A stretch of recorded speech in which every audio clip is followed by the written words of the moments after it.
Hello friends, Shringi Gyandhara channel में आपका स्वागत है। आज का हमारा टॉपिक है कारक। इसको इंग्लिश में हम केस बोलते हैं और कारक की परिभाषा मैंने यहाँ पे लिख रखी है। मैं आज आपको पहले कारक की परिभाषा बताऊंगी, उसके बाद में हम थोड़े से एग्जाम्पल्स लेंगे और उसके बाद में मैं आपको छोटी छोटी टिप्स दूंगी जिससे आपको और भी ज़्यादा आसानी हो जाएगी। तो आइए चलिए देखते हैं। अब देखिए, कारक की मैंने परिभाषा यहाँ पे लिख रखी है।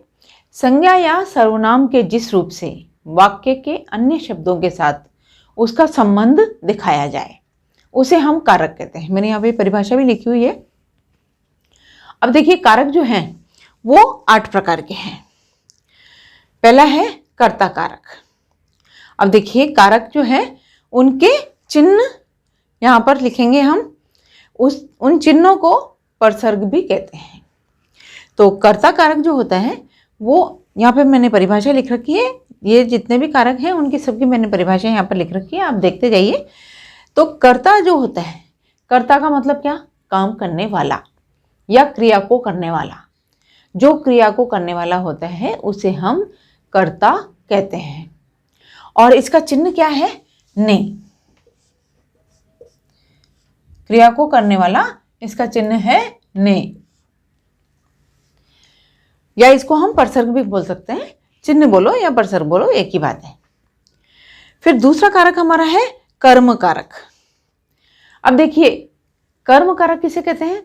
जिस पर क्रिया का फल पड़े। कर्म कारक जो है वो मैंने सकर्मक क्रिया जब पढ़ाई थी तब भी मैंने बताया था, मेरे उस वीडियो में भी है। तो अब हम देखते हैं कि कर्म कारक का चिन्ह क्या है। कर्म कारक का चिन्ह जो है वो क्या है? को। उस समय में मैंने बताया था आपको कि कर्म का चिन्ह होता है को। ठीक है, तो अब देखिए नेक्स्ट, थर्ड नंबर करण कारक। अब देखिए, करण कारक का मतलब होता है क्रिया करने का साधन। मतलब क्रिया जिस साधन से की गई हो उसे हम कहते हैं करण कारक। तो आइए अब देखते हैं इसके चिन्ह। से, द्वारा, मतलब जिस साधन से क्रिया की गई है उसके बारे में हमें पता चलता है। नेक्स्ट हमारा 4 नंबर है संप्रदान कारक। अब देखिए, ये जो संप्रदान कारक होता है ना, ये देने के अर्थ में प्रयुक्त होता है। तो इसका चिन्ह क्या है? संप्रदान को, के, लिए, मतलब देने के अर्थ में प्रयुक्त होता है और इसका चिन्ह है को, के, लिए। नेक्स्ट 5 नंबर हमारा है अपादान कारक। अपादान कारक जहां भी होता है अलगाव के अर्थ में होता है। अलगाव के अर्थ में मतलब क्या?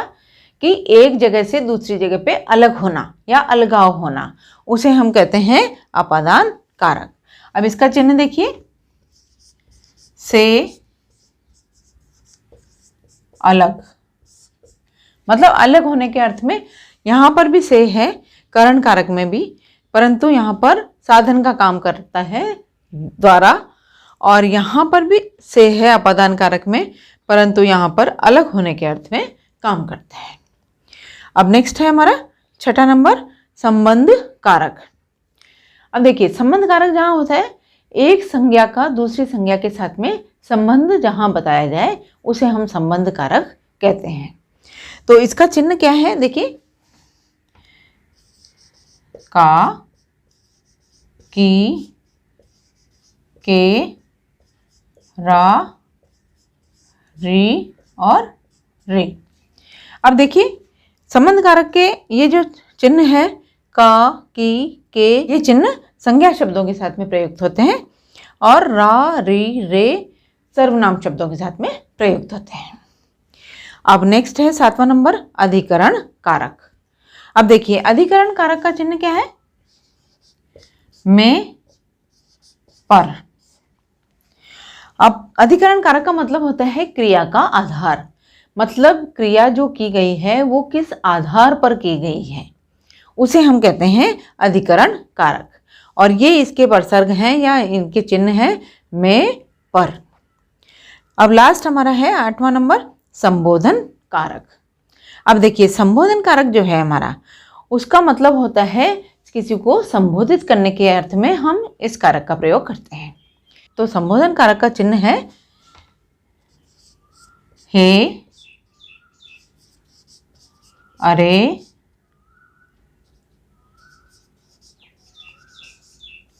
अजी। मतलब किसी को जैसे हम पुकारते हैं तो हे, अरे, अजी इस तरह से हम पुकारते हैं। तो किसी को संबोधित करने के लिए हम इस कारक का प्रयोग करते हैं। अगर आपने कारक के साथ में ये चिन्ह या परसर्ग जो हैं वो याद कर लिए तो आपको कारक अच्छी तरह से समझ में आ सकते हैं। तो इसका आप स्क्रीनशॉट ले लीजिए। अब आगे हम एक एक कारक को डिटेल में पढ़ेंगे। तो इसके हम 8 कारक हैं तो 4 वीडियो बनाएंगे। तो चलिए आइए देखते हैं। तो फ्रेंड्स आइए अब हम एक एक करके पढ़ेंगे। पहला कारक है हमारा कर्ता कारक। इसका चिन्ह है ने।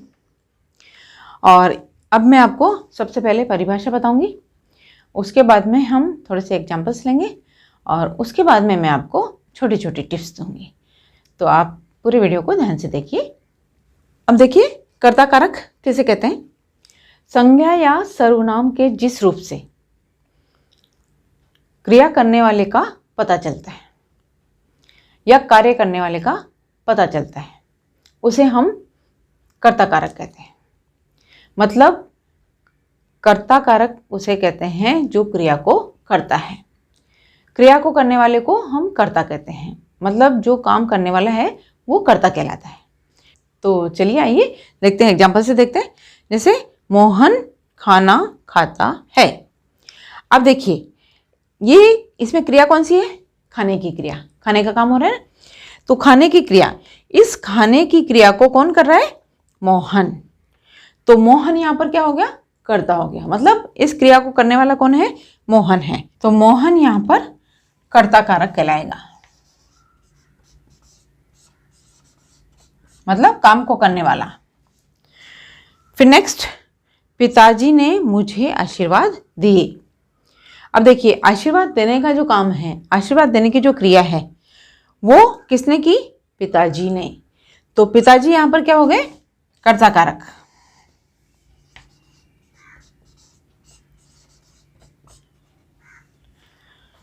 नेक्स्ट, सोहन ने पुस्तक पढ़ी। तो पुस्तक पढ़ने का काम किसने किया? सोहन ने। तो सोहन यहां पर क्या हो गया? कर्ता कारक।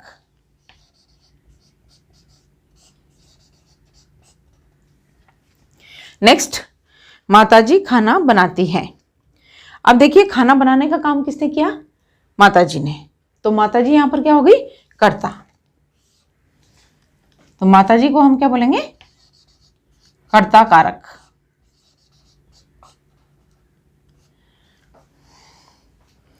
अब देखिए मैं आपको छोटी छोटी टिप्स देती हूँ, उससे आपको और भी जल्दी समझ में आ जाएगा। सबसे पहले तो हमेशा ध्यान में रखना है, अगर आपसे कर्ता कारक पूछा जाए तो तुरंत ध्यान में आना चाहिए कि क्रिया को करने वाला कर्ता है। जो भी क्रिया को करने वाला है वो कर्ता कहलाएगा। हमेशा ये ध्यान में रखना है। अब दूसरी बात कि ये जो कर्ता है, कर्ता का चिन्ह हमारा क्या है? ने। अब देखिए कहीं कहीं पर तो ने चिन्ह लगा हुआ रहता है, जैसे पिताजी ने, सोहन ने, इस तरह से लगा हुआ रहता है। और कहीं कहीं पर जैसे मोहन के बाद में लगा हुआ नहीं है, माताजी के साथ में लगा हुआ नहीं है। तो हमें जरूरी नहीं है कि परसर्ग लगे हुए हों या ना हो, परंतु हमें ये ध्यान में रखना है कि क्रिया को करने वाला जो है वो कर्ता है। मतलब जो क्रिया कर रहा है वही कर्ता कहलाता है, इसलिए हमें ध्यान में रखना है। परंतु कर्ता का चिन्ह जो है या परसर्ग जो है वो ने है, ये ध्यान में रखना है। अगर ने दिख रहा है हमें वाक्य में तब तो कोई प्रॉब्लम ही नहीं है, तब तो आराम से आप पहचान सकते हैं कि अरे ये तो देखो ये पिताजी और सोहन ये दोनों कर्ता कारक हैं। परंतु अगर ने नहीं लिखा हुआ है, जैसे मोहन के साथ में लिखा हुआ नहीं है, माताजी के साथ में लिखा हुआ नहीं है, तो फिर क्या करेंगे? फिर हमें ये देखना है कि काम को करने वाला कौन है, क्रिया को करने वाला कौन है, ये हमेशा ध्यान में रखना है, तभी आप कर्ता कारक को पहचान सकते हैं। तो चलिए आइए देखते हैं, अब हम दूसरा कारक देखते हैं। तो फ्रेंड्स आइए अब देखते हैं दूसरा प्रकार। दूसरा है हमारा कर्म कारक। इसका चिन्ह है या प्रसर्ग है को, जिस पर क्रिया का प्रभाव पड़े। अब देखिए परिभाषा है, जिस व्यक्ति या वस्तु पर क्रिया का प्रभाव पड़े। अब देखिए जैसे क्रिया का प्रभाव जिस वस्तु पर पड़ता है उसे हम कर्म कहते हैं। तो एग्जाम्पल से देखेंगे, जैसे अच्छे बच्चे बड़ों को जवाब नहीं देते। अब देखिए इस वाक्य में क्रिया कौन सी है, जवाब नहीं देने की। और किसको नहीं देते, बड़ों को। जैसा कि हमने आपको कहा था कि कर्म कारक का जो चिन्ह है वो को है, तो यहाँ पर को से पहले जो शब्द आया है मतलब बड़ों पर असर पड़ रहा है। इस क्रिया का, जवाब नहीं देने का असर किस पर पड़ रहा है, बड़ों को। तो बड़ों पर इसका असर पड़ रहा है, इसलिए हम इसे क्या कहेंगे, कर्म कारक।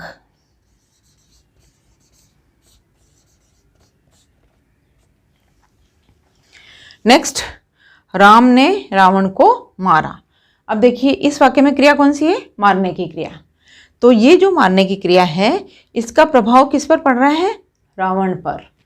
तो इसको हम क्या कहेंगे, कर्म कारक।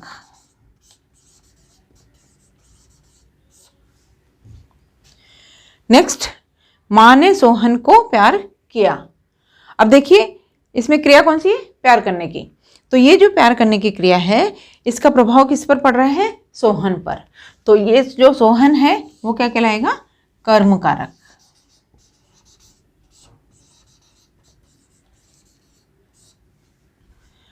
फिर नेक्स्ट, पिताजी फल लाए। अब देखिए ये जो तीनों वाक्य थे उनमें तो ये जो को प्रसर्ग है ये लिखा हुआ है, इसलिए हमने इनको तुरंत पहचान लिया। परंतु नीचे के वाक्य में, इस वाक्य में को प्रसर्ग नहीं लिखा हुआ है, लेकिन हमें पहचानना कैसे है कि ये जो क्रिया है इस वाक्य में, लाने की जो क्रिया है उसका प्रभाव किस पर पड़ा है, फल पर। तो क्या लाए मतलब, तो इसको हम क्या कहेंगे, कर्म कारक। फिर नेक्स्ट, मोहन ने लिफाफा खोला। अब देखिए इस वाक्य में भी क्रिया कौन सी है, खोलने की क्रिया। तो खोलने की जो क्रिया है उसका प्रभाव किस पर पड़ा, लिफाफे पर। तो लिफाफा जो है वो क्या कहलाएगा, कर्म कहलाएगा।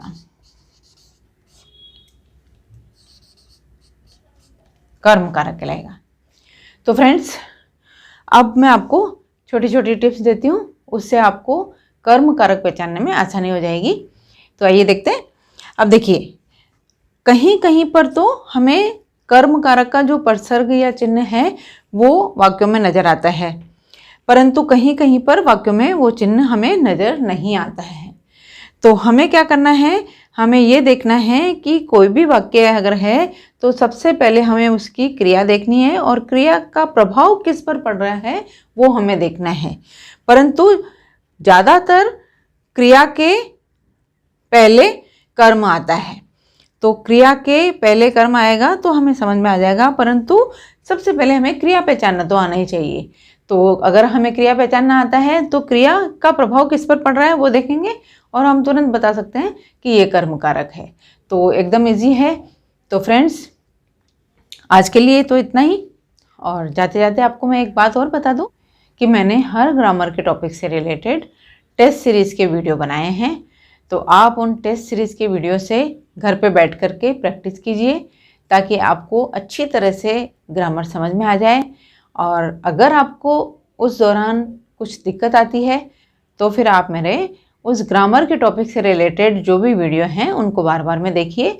बार बार में देखने से आपको समझ में आ जाएगा। तो फ्रेंड्स आज के लिए तो इतना ही, अगले वीडियो में हम फिर मिलेंगे आपसे। तो अगर मेरा ये वीडियो आपको पसंद आया हो तो इसको लाइक कीजिए, शेयर कीजिए, सब्सक्राइब कीजिए और बेल आइकन को दबा दीजिए। अगले वीडियो में हम फिर मिलते हैं, तब तक के लिए बाय बाय।